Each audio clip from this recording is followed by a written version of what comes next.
La majorité des gens, mes chers amis, sont ouverts d'une façon candide. Ils ne sont pas très débrouillards, ils ne sont pas très attentifs, ils ne sont pas très impeccables.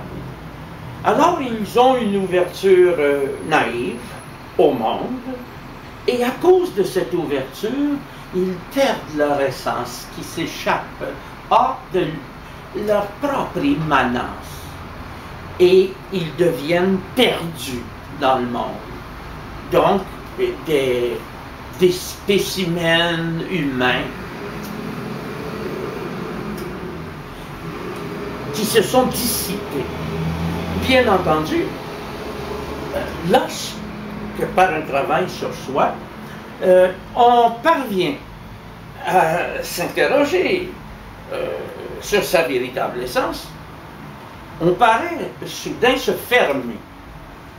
Une fermeture ponctue cette ouverture naïve, comme si l'homme qui s'est perdu dans le monde voulait se retrouver, se récupérer, voulait reconquérir son essence, qui s'est dissipée.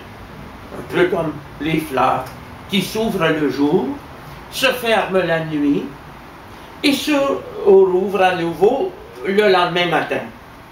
Cette fermeture, elle est dialectiquement liée à l'ouverture, parce qu'elle implique une période de recueillement, je l'appellerai le moment nocturne de la conscience. Et on pourrait presque dire que si l'ouverture au monde est la positivité, ce repli sur soi intérieur est la négativité. Mais un peu dans le sens de l'électricité, plutôt que dans le sens de la moralité. Et évidemment, il y a cette réouverture, c'est-à-dire qu'il y a par la dialectique normale de la pensée une volonté de s'appartenir totalement, mais cette fois-là en étant moins naïf que dans l'ouverture primitive,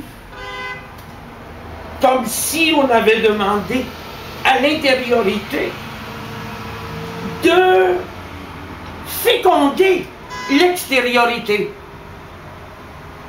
afin que l'humain, prenant conscience de lui-même, créait un crash programme pour s'ouvrir. Et s'ouvrir ici, non plus banalement, mais ontologiquement.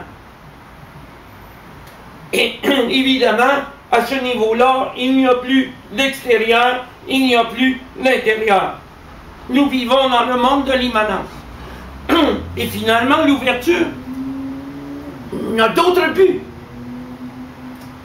que de nous libérer totalement, sans qu'il n'y ait plus ni dehors, ni dedans, ni Dieu, ni d'homme, ni de bien, ni de mal, mais qu'il y ait à être. M'a-t-on compris?